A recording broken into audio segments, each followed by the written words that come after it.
Hello guys and welcome again to my YouTube channel rising learning king star, जहां मस्ती से पढ़ाएंगे और आप मस्ती से पढ़ेंगे। तो इसके प्रीवियस एपिसोड में हमने अपना एक्सरसाइज नंबर 3.5 कंप्लीट कर लिया था। तो आइए नेक्स्ट एक्सरसाइज नंबर 3.6 स्टार्ट करते हैं। लास्ट एक्सरसाइज है, बड़ी खुशी मिल रही है। इसमें हमें बस रिड्यूसिंग मेथड, ज्यादा लंबा एक्सरसाइज भी नहीं है, बस अगर आपने ये मेथड सीख लिया, काफी आसान मेथड है। बस इसके स्टेप्स थोड़े लंबे, स्टेप्स को आपको याद करना पड़ेगा कि इसके बाद हमको क्या करना है। तो आइए एक्सरसाइज नंबर 3.6 का क्वेश्चन नंबर फर्स्ट पे देखते हैं, जिससे हम रिड्यूसिंग मेथड भी सीख लेंगे। एक और ये मेथड मैं आपको बता देता हूँ सॉल्यूशंस फाइंड आउट करने का। Solve the following pairs of equations by reducing them to a pair of linear equations. अब हमें रिड्यूस करके उसका सॉल्यूशन फाइंड आउट करना है, ठीक है। तो क्वेश्चन नंबर फर्स्ट का पार्ट फर्स्ट लेते हैं।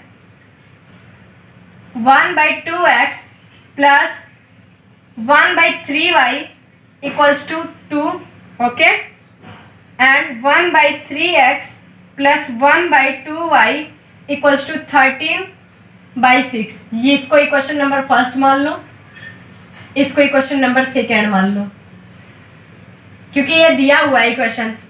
अब हमें इनको रिड्यूस करके इनका सॉल्यूशन फाइंड आउट करना है। अभी तक तो ऐसे मिले नहीं थे, जब भी मिलता था इक्वेशन सिंपल ही होता था, लेकिन अब हमें इसे सिंपल बना करके फिर सॉल्व करना है। तो आप यहाँ पे एक बात देखो, अगर मैं ऐसे कर दूं 1 × 1/2x plus 1 × 1/3y equals to 2, कोई प्रॉब्लम आपको नहीं, बिल्कुल नहीं होनी चाहिए, क्योंकि 1 × 1 1 ही आएगा, अपॉन में 2x रहेगा ही। 1 × 1 1/3y, सिंपल। ऐसे मैं इक्वेशन नंबर सेकेंड को भी कर देता हूँ। 1 × 1/3x plus 1 × 1/2y equals to 13/6। ये हो गया। अब हम इसका नेक्स्ट स्टेप देखते हैं। ये था, ठीक है, हमने ऐसे कर लिया, हमें कोई भी प्रॉब्लम नहीं होनी चाहिए। अब हम क्या करते हैं, नेक्स्ट स्टेप देखते हैं इसका। मान लेते हैं let 1/x equals to u, 1/y equals to v। हमने क्या माना, हमने ये माना कि 1/x u के इक्वल है और 1/y v के इक्वल है। तो आइए वैल्यू पुट अप करते हैं। 1/x के जगह पे हमें u रखना है और 1/y की जगह पे v रखना है। तो ये क्या हो जाएगा, यहाँ पे आप 1 की जगह पे u रखोगे और x 1/x की जगह पे u रखोगे, मतलब यहाँ पे अगर x रिमूव कर दो और 1 रिमूव कर दो तो ये हो गया u/2 प्लस, अब यहाँ पे भी v/3 इक्वल्स टू 2। अब इसको सॉल्व करके देखते हैं, एलसीएम लेते हैं। 2 3 जा 6, 2 और 3 का एलसीएम 6, 2 3 जा 3u plus 3 2 2v equals to 2। अब यहाँ पे क्रॉस मल्टीप्लीकेशन, यहाँ पे आप इसका इंटू कर दो, कोई दिक्कत नहीं है। ये हो जाएगा 3u plus 2v equals to 12। ये बन गया हमारा इक्वेशन नंबर फर्स्ट। एक इक्वेशन मिल गया, ऐसा सिंपल इक्वेशन बन गया। तो अब आगे कुछ भी करने की जरूरत नहीं है, एक इक्वेशन और फाइंड आउट कर लेते हैं भाई। अब यहाँ पे 1/3x है, तो ये क्या हो जाएगा, ये हो जाएगा u/3 plus v/2 equals to 13/6। अब यहाँ पे क्या करते हैं, 3 और 2 का एलसीएम लेते हैं 6। अब 3 2 जा u, ठीक है। अब 2 3 3v इक्वल्स टू 13/6। अब हम क्या कर सकते हैं, हम चाहे इसको क्रॉस मल्टीप्लीकेशन से भी सॉल्व कर सकते हैं। यहाँ पे अगर मैं क्रॉस मल्टीप्लीकेशन कर दूं तो भी सॉल्व हो जाएगा, लेकिन वो काफी लंबा मेथड हो जाएगा और लंबा मेथड कोई नहीं यूज करना चाहता है।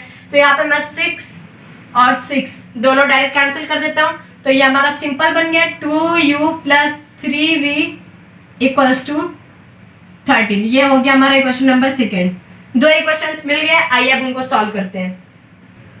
आप इन दोनों इक्वेशंस को 1 या फिर 2 इक्वेशन नहीं मानोगे, क्योंकि मैंने वहां पे गलती से लिख गया था, सॉरी, क्योंकि हमने जो क्वेश्चन दिया था उसी इक्वेशन को फर्स्ट और सेकेंड मान लिया था। तो आप इसको क्या मान सकते हो, थर्ड और फोर्थ। वहां पे आप ये एडिट कर लीजिएगा, मतलब बना लीजिएगा, थर्ड और फोर्थ इसको मान लो। अब हम क्या कर सकते हैं भाई, हमारे पास तो काफी ऑप्शंस है। आप चाहे इसको एलिमिनेशन से सॉल्व कर लो, वो भी आता है, सब्स्टिट्यूशन से भी कर लो, किसी भी मेथड से कर लो, क्रॉस मल्टीप्लिकेशन से कर लो, लेकिन जो सबसे इजीएस्ट मेथड है आइए उससे सॉल्व करते हैं, मतलब एलिमिनेशन मेथड से। मैंने आपको बताया था ऊपर नीचे इंटू करेंगे दोनों नंबर से, ये जो यहाँ पे इंटू किया, यहाँ पे इसका नंबर यहाँ से इंटू किया, तो अब पूरे इक्वेशंस में 2 से इंटू कर दो, 3 2 जा 6u प्लस 2 2 जा 4v इक्वल्स टू 12 2 जा 24, 2 3 जा 6u प्लस 3 3 जा 9v इक्वल्स टू 13 3 जा 39। अब ये क्या हो गया, अब ये कैंसिल कर दो, मैंने आपको बताया था साइन चेंज हो गया, ये पॉजिटिव है नेगेटिव हो गया, ये पॉजिटिव है ये भी नेगेटिव हो गया। अब ये नेगेटिव का साइन में बड़ा है तो हम यहाँ पे नेगेटिव ले लेते हैं, 9 में से 4 गया बच्चा 5v इक्वल्स टू, अब यहाँ पे क्या बच गया 39 माइनस 24, ये माइनस 15 बच गया, मतलब ये कैंसिल हो गया, v हमारा आ गया 15/5 मतलब 5 3 जा, v हमारा आ गया 3। ठीक है, अब v3 आ गया, अब u आप फाइंड आउट कर सकते हो, कोई भी क्वेश्चन में रख करके देख लो। हम क्वेश्चन नंबर 4 में रख के देखते हैं, 2u plus 3v equals to 13 है, ये क्वेश्चन है हमारा। अब v की वैल्यू रख दो, मतलब 2u plus 3 into 3 equals to 13, 2u plus 9 equals to 13, okay. 2u equals to 13 minus 9, अब ये क्या हो गया 13 माइनस 9 4 हो गया। ठीक है, अब यहाँ पे 2 था, मैंने यहाँ पे अपॉन में ले लिया, 2 2 जा 4 हो गया, ये हमारा 2 आ गया, मतलब u की वैल्यू आ गई 2, v की वैल्यू आ गई 3। अब कुछ लोग सोचेंगे क्वेश्चन तो कंप्लीट हो गया, नहीं अभी ये इनकम्प्लीट क्वेश्चन है, आइए इसका आगे का स्टेप देखते हैं। अब थोड़ा पीछे जाओ, मतलब रिमाइंड करो अपने आप को, हमने क्या माना था, हमने माना था 1/x equals to u, okay. ठीक है, तो अब 1/x इक्वल्स टू u है, तो u की वैल्यू आई है 2। ठीक है, 1 इक्वल्स टू 2x हो गया, यहाँ पे मैंने मल्टीप्लाई कर दिया, अब ये अपॉन में आ जाएगा, मतलब x की वैल्यू जो है 1/2 आ गई। अब y की वैल्यू निकालनी है, y को हमने माना था 1/y इक्वल्स टू v, ये हमने माना था स्टार्टिंग में ही बिल्कुल, ठीक है, कंफ्यूज होने की जरूरत नहीं है। 1/y इक्वल्स टू 3 रख दिया, v की जगह पे हमने 3 रख दिया। अब 1 equals to 3y, 1/3 equals to y, बस ये हो गया हमारा कंप्लीट आंसर। बस कुछ नहीं करना था, बस रिड्यूस कर दिया, फिर उसके बाद इक्वेशन मतलब थोड़ा घुमा फिरा के दिया था तो उसको मैंने सिंपल बना लिया, फिर उसके बाद किसी भी मेथड से सॉल्व कर लो। मैंने एलिमिनेशन से किया, आप चाहे सब्स्टिट्यूशन से भी कर लो, चेक कर सकते हो किसी से भी, क्रॉस मल्टीप्लिकेशन से, फिर वैल्यू रख दो जो माने हो, हमारा आंसर आ गया। तो आइए इसका नेक्स्ट पार्ट देखते हैं। तो चलिए इसका पार्ट नंबर 7 देखते हैं। ये दिया हुआ है part 7, 10/x plus y plus 2/x minus y equals to 4। इसको इक्वेशन नंबर फर्स्ट मान लो आप, क्वेश्चन में दिया हुआ है। फिर इक्वेशन नंबर सेकेंड दिया 15/x प्लस y माइनस 5 है 5/x minus y equals to -2। इसको इक्वेशन नंबर सेकेंड मान लो। क्वेश्चंस काफी डिफिकल्ट लग रहे हैं, देखने में ऐसा लग रहा है होगा ही नहीं, बहुत ज्यादा टफ है, लेकिन ऐसा कुछ भी नहीं है, बहुत ही आसान है क्वेश्चन। फिर से वही ट्रिक अप्लाई करते हैं, 10 into 1/x plus y plus 2 into 1/x minus y equals to 4। 15 into 1/x plus y minus 5 into 1/x minus y equals to -2। ये कर लिया, कोई प्रॉब्लम नहीं है, ठीक है। अब 1/x प्लस y को p मान लो, उस पर हमने u माना था, जरूरी नहीं है u ही मानो आप, अगर मैंने u माना p q z r कुछ भी मान सकते हो। 1/x प्लस y को p मान लिया, 1/x माइनस y को q मान लिया। चलिए आइए अब इसका नेक्स्ट स्टेप देखते हैं। तो हमने 1/x प्लस y को p मान लिया, 1/x माइनस को y को q मान लिया, ठीक है। तो चलिए आइए देखते हैं हमें मिलता क्या है। 10/x प्लस y को आप 10p लिख दो, प्लस में 2q, 1/x माइनस y को मैंने ये मान लिया 2/x माइनस y को। फिर इक्वल्स टू में दिया था, इक्वल्स टू में कोई भी चेंजिंग नहीं करनी, इक्वल्स टू में 4 है हमारा, ठीक है। अब उसका नीचे का देखते हैं, 15p -5q इक्वल्स टू -2 हो गया। अब इसको इक्वेशन नंबर 3 मान लो आप। 2 इक्वेशंस मिल गया हमें, इसको इक्वेशन नंबर 4 मान लो। सॉल्व कर दे एलिमिनेशन लगा के, ठीक है। अब आप क्या कर सकते हो, यहाँ पे आप -5q है। अब मैंने उसमें u को एलिमिनेट किया था, आइए अब q इसमें q को एलिमिनेट करके देखते हैं। यहाँ पे -5 से इंटू करो, सिंबल नहीं छोड़ना है आपको, ये याद रखना है। सिर्फ p से इंटू कर, सिर्फ 5 से इंटू करोगे पॉजिटिव 5 से तो वो आंसर गलत हो जाएगा। -5 और ये है इंटू 2। आइए अब देखते क्या मिलता है हमें। 10 इंटू -5 50p माइनस 5 2 जा 10q इक्वल्स टू 5 4 जा 20, ये हो गया -20, ठीक है। 15 2 जा 13p, वो हो गया -10q इक्वल्स टू ये -2 इंटू +2, ये हो गया हमारा 4, ठीक है। अब इसको सॉल्व करते हैं, एलिमिनेट करते हैं, मतलब ऑन सब्ट्रैक्टिंग वी गेट, ये दिख रहे हैं, ये पॉजिटिव है तो आप इसको नेगेटिव कर दो, ये नेगेटिव है ये पॉजिटिव कर दो, नेगेटिव पॉजिटिव कैंसिल हो गया, यहाँ पे नेगेटिव था यहाँ पॉजिटिव कर दो, ये हमारा नेगेटिव ही है। 4 इंटू -5 -20 आएगा। अब माइनस माइनस प्लस हो गया, -80p इक्वल्स टू, अब ये माइनस साइन बड़ा है तो माइनस यहाँ पे ले लिए, 20 - 4 16, ये कैंसिल हो गया। p इक्वल्स टू 16/80, मतलब 16 1 जा 16 5 जा, ये आ गया p आ गया हमारा 1/5, ये हमारा 1/5 आ गया। अब आइए अब हम इसी के बेस पे हम वो लेते हैं, मतलब अब q का फाइंड आउट करते हैं वैल्यू, ठीक है। चलिए इसका नेक्स्ट स्टेप देखते हैं, ठीक है। तो p की वैल्यू आ गई है, अब उसी के बेसिस पे हम q की वैल्यू निकाल लेते हैं। 10 इंटू p की जगह पे आपको वैल्यू रखनी है क्योंकि वैल्यू मिल गई है 1/5 प्लस 2q इक्वल्स टू 4 ही रहेगा। 10 1 जा 10, 10/5 into 1 5 plus 2q equals to 4। अब इसको सॉल्व कर लो, एलसीएम लेकर के 5 आएगा, ये हो गया 10 प्लस 1 5 जा 5 2 जा 10q equals to 4, 10 plus 10q equals to 5 4 जा यहाँ पे 20 हो गया, ठीक है। 10 प्लस 10q, अब 10 को ट्रांसफर कर दो तो 10q क्या आ जाएगा, 20 - 10 10 हो जाएगा। q इक्वल्स टू 10/10, q आ गया हमारा 1, मतलब p की वैल्यू आ गई 1/5, q की वैल्यू आ गई 1। चलिए आइए देखते हैं x और y की वैल्यू क्या आती है। तो हमने क्या माना हुआ था कि जो हमारा 1/x प्लस y है वो किसके इक्वल है, p के इक्वल है, मतलब 1/x plus y equals to p की वैल्यू आई है 1/5, क्रॉस मल्टीप्लीकेशन कर दो 5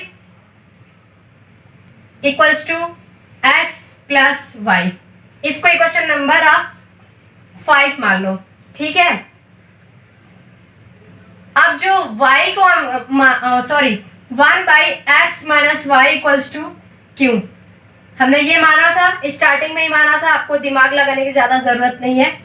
1/x minus y equals to q की जगह पे 1 रख दो, मतलब x minus y equals to 1, इसको इक्वेशन नंबर 6 मान लो।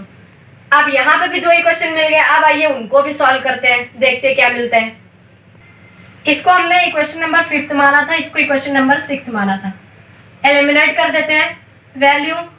अब यहाँ पे हमें दिख रहा है पॉजिटिव नेगेटिव डायरेक्ट कैंसिल है तो डायरेक्ट कैंसिल कर दो, ये हो जाएगा 2x equals to 5 1 6, x equals to 6/2, मतलब x की वैल्यू आ गई 3, x की वैल्यू हमारी 3 आ गई। तो अब y की वैल्यू निकाल लो, x plus y equals to 5 था, x की वैल्यू है 3 plus y equals to 5, y हो जाएगा 2, x की वैल्यू आ गई 3, y की वैल्यू आ गई 2। डिफिकल्ट क्वेश्चन नहीं था, बस स्टेप्स लंबे थे, आपको स्टेप्स याद रखने हैं कि क्या कब हो रहा है, ठीक है। तो आइए अब इसका नेक्स्ट क्वेश्चन देखते हैं। इसके बाकी के पार्ट्स, मतलब क्वेश्चन नंबर फर्स्ट के बाकी के पार्ट्स आप खुद से करके बताओगे, कोई भी हार्ड क्वेश्चन नहीं है। एक हार्ड क्वेश्चन था वो भी मैंने सॉल्व कर दिया, आप उसका आंसर कमेंट सेक्शन में कमेंट करोगे। तो आइए next question, question number second देखते हैं। क्वेश्चन नंबर सेकंड ये कह रहा है, formulate the following problems as a pair of equations and hence find their solutions. आपको ये नहीं बोलना है आप किसी भी मेथड से सॉल्यूशन निकाल सकते हो, ठीक है, कोई बाउंडेशन नहीं है, चाहे एलिमिनेशन लगाओ, चाहे सब्स्टिट्यूशन, चाहे रिड्यूसिंग। फर्स्ट पार्ट आइए इसका देखते हैं। बोल रहा है question, Ritu can row down stream 20 kilometre in 2 hours and up stream 4 kilometre in 2 hours. Find her speed of rowing in still water and the speed of the current. हमें speed of current निकालना है, मतलब कि speed of water निकालना है, और still water मतलब जो ठहरा हुआ पानी है उसका भी निकालना है। और बोला गया कि रितु जो है वो 20 किलोमीटर 2 आवर्स में डाउन स्ट्रीम मतलब नीचे की ओर जाता है पानी, ठीक है। तो आइए इसका सॉल्यूशन देखते हैं क्या होता है। तो हम हमेशा की तरह जैसा मानते थे, तो ये मान लेते हैं, let the speed of rowing still water is x kilometre per hour. x kilometre per hour में मैंने इसलिए माना है क्योंकि क्वेश्चन में किलोमीटर पर आवर में दिया था, ठीक है। अब क्या मानते हैं कि speed of water equals to y kilometre per hour. मैंने speed of rowing still water को x किलोमीटर पर आवर माना है और करंट वाटर को मैंने y किलोमीटर पर आवर माना है, ठीक है। तो टुवर्ड्स डाउन स्ट्रीम मतलब नीचे की ओर जो धारा है, मतलब पानी का बहाव नीचे की ओर, वो है x plus y kilometre per hour, ठीक है। और जो डिस्टेंस है वो है 20 किलोमीटर। टाइम जो है वो 2 आवर्स है, ये टाइम है मेरा। ये आपको 2 कंडीशन बोला गया, एक डाउन स्ट्रीम के लिए और अप स्ट्रीम के लिए। मैंने यहाँ पे डाउन स्ट्रीम के लिए लिया है कि x plus y kilometre per hour है, और जो डिस्टेंस है उसके लिए दिया हुआ है 20 किलोमीटर, और जो टाइम है 2 आवर्स दिया है, ये डाउन स्ट्रीम के लिए, ठीक है। तो आइए इसे क्वेश्चन बनाते हैं। अकॉर्डिंग टू क्वेश्चन के अनुसार स्पीड क्या होता है। स्पीड का फॉर्मूला तो सबको पता होगा, आई होप, नहीं पता तो फिर भी मैं बता देता हूँ। Speed equals to distance upon time, इसको आप कैपिटल बना लो। स्पीड का जो फॉर्मूला है मतलब इसको speed equals to distance upon time होता है। तो हमें डिस्टेंस भी पता है, टाइम भी पता है, ठीक है। स्पीड को हमने x प्लस वाई माना है, तो ये 20/2 हो जाएगा, क्योंकि डिस्टेंस की जगह पे मैंने 20 रखा जैसा कि दिया होता है। टाइम 2 आवर्स था तो मैंने 2 रख दिया। अब ये क्या हो जाएगा, x plus y equals to, ये कैंसिल होकर 10 हो जाएगा, ठीक है। y equals to 10 minus x, इसको इक्वेशन नंबर फर्स्ट मान लो। अब टुवर्ड्स अप स्ट्रीम,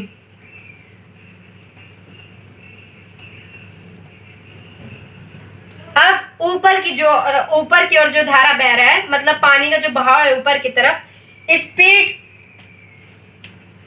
इसको equals to x minus y kilometre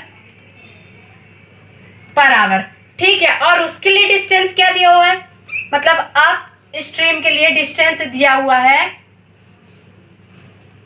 4 kilometre, और टाइम इसके लिए भी 2 आवर्स दिया गया है। अब आइए इससे क्वेश्चन बनाते हैं। अप स्ट्रीम के लिए मैंने स्पीड माना था x माइनस वाई, तो इसकी स्पीड की जगह पे x माइनस वाई रखते हैं, ठीक है।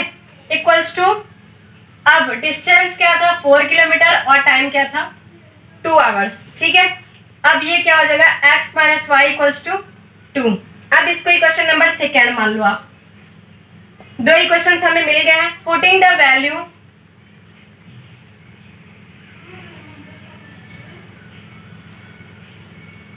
Of y from equation number first, पहले इक्वेशन में रख के देखते हैं y की वैल्यू। तो x minus 10 minus x equals to 2। पहले इक्वेशन से मैंने y की वैल्यू उठाई है और दूसरे वाले में रख दी है। तो ये हो जाएगा 2x equals to 12, x equals to 6। मैंने डायरेक्ट सॉल्व कर दिया, आप मतलब इसको स्टेप वाइज करोगे। ठीक है, x की वैल्यू मिल गई अब हमें 6। अब आइए y की वैल्यू फाइंड आउट करते हैं। x की वैल्यू 6 मिल गई। अब क्या करते हैं, पुटिंग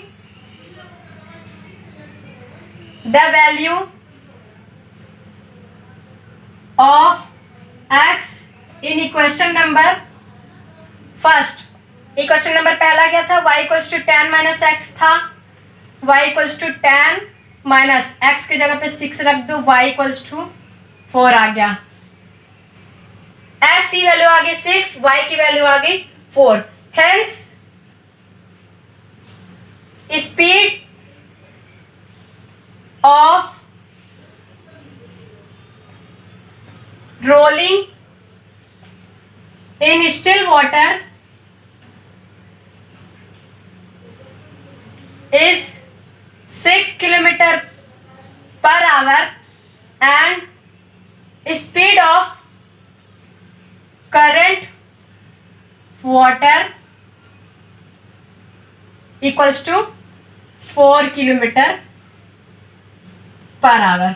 हो गया हमारा आंसर। हमें दो कंडीशन दी गई थी। ऋतु जब ऊपर की तरफ, जैसे बहाव में नीचे की तरफ वो पानी जब बहता है और ऊपर की तरफ, दो कंडीशन दी गई थी और मैंने अलग अलग लेकर के, मतलब डाउन स्ट्रीम को एक बार लिया, फिर एक बार अप स्ट्रीम को लिया, फिर उससे इक्वेशंस बना, फिर मैंने उसको सॉल्व कर दिया। सिंपली था। मैंने आपको पहले भी बोला था ऐसे क्वेश्चन से डिफिकल्ट नहीं होते, बस आपको समझने की देर होती है। अगर क्वेश्चन से समझ में आ गया तो आप सॉल्यूशंस निकालोगे। इसी के साथ ये लास्ट एक्सरसाइज था हमारा और ये लास्ट क्वेश्चन भी था। इसके बाकी के पार्ट्स आप खुद से करके दिखाओगे। हमारा चैप्टर नंबर 3 कंप्लीट हो गया। मिलते हैं नेक्स्ट एपिसोड में with lots of excitement with the starting of chapter number 4। और अगर वीडियो अच्छी लगे तो वीडियो को लाइक करिए, हमारे चैनल को सब्सक्राइब करिए। Thanks for watching my video.